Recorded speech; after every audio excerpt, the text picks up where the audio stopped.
ஓர் ஊரில் ஒரு குடியானவன் தன் மனைவி மகனுடன் மிகவும் சந்தோஷமாக வாழ்ந்து வந்தான். அவனுக்கு தன் மனைவியின் மேல் கொள்ளை பிரியம். அவளை அதிகமாக நேசித்தான். இப்படி சந்தோஷமாக இருக்கும்பொழுது அவன் மனைவியை ஒரு பாம்பு கடிக்க அவள் இறந்துவிட்டாள். இந்த நிகழ்ச்சியை அந்த மனிதனால் ஏற்றுக்கொள்ளவே முடியவில்லை. அளவிற்கு அதிகமாக உருண்டு பிரண்டு அழுதான். ஊர் மக்கள் தன் மனைவியை சுடுகாட்டிற்கு கொண்டு சென்று எரிக்க வேண்டும் என்று சொன்னதும் அதை ஏற்றுக்கொள்ள முடியாமல் மேலும் அழுதான். அவனை பார்க்கவே பாவமாக இருந்தது. ஆனால் வேறு வழியில்லாமல் அவனை சமாதானப்படுத்தி சுடுகாட்டிற்கு அழைத்துச் சென்று அந்த பிணத்தை எரித்தார்கள். அவனால் தாழ முடியாமல் அங்கேயே உருண்டு பிரண்டும் கத்தி அழுதான். சரி, இவன் அழுது அழுது தன்னைத்தானே சமாதானமாக்கிக் கொள்ளட்டும் என்று அவனை அங்கேயே விட்டுவிட்டு ஊர் மக்கள் சென்று விட்டார்கள். மனிதன் தன்னைத்தானே சமாதானம் செய்து கொண்டால் தான் முழு ஆறுதலடைந்த திருப்தி பெறுவான். அவனும் அன்று இரவெல்லாம் அந்தச் சுடுகாட்டில் கத்தி அழுது கொண்டிருந்தான். அவன் அழுது கொண்டிருந்த இடத்தில் ஒரு மரம் இருந்தது. அதில் ஓர் அம்மத்தேயும் ஒரு குட்டிப்பேயும் இருந்தது.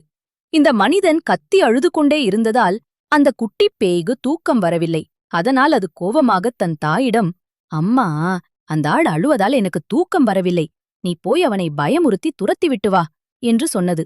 அதற்கு அம்மா பேய், வேண்டாம், அந்த மனிதன் இப்பொழுது அதிக கவலையில் இருக்கிறான். இந்த நேரத்தில் அவன் கவலை மட்டும்தான் அவனுக்கு பெரியதாது தெரியும். இந்த நேரத்தில் நாம் போய் பயமுறுத்தினாலும் அவன் பயப்பட மாட்டான் என்றது.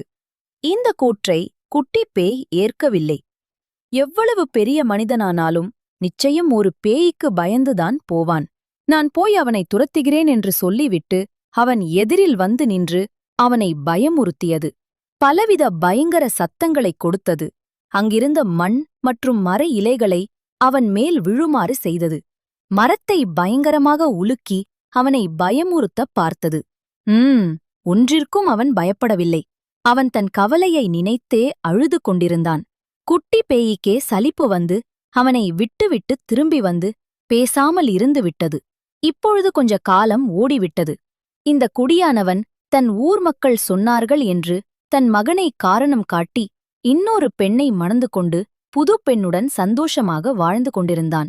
அவனை அந்த குட்டிப்பேய் பார்த்துவிட்டு தன் அம்மாவிடம், தன் வாழ்நாளிலேயே தான் பார்த்த தைரியசாலி இவன்தான் என்றது. அதற்கு அம்மா, பேய், அவன் தைரியசாலி கிடையாது.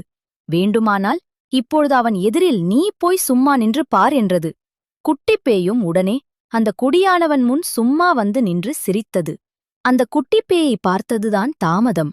அந்த குடியானவன் பயந்து வாயுளறி நடுங்கிப் போய் தலைதெறிக்க ஓடிப்போனான். குட்டிப்பேய் அம்மாவிடம் வந்து, அன்றைக்குதான் முழ பலங்கொண்டு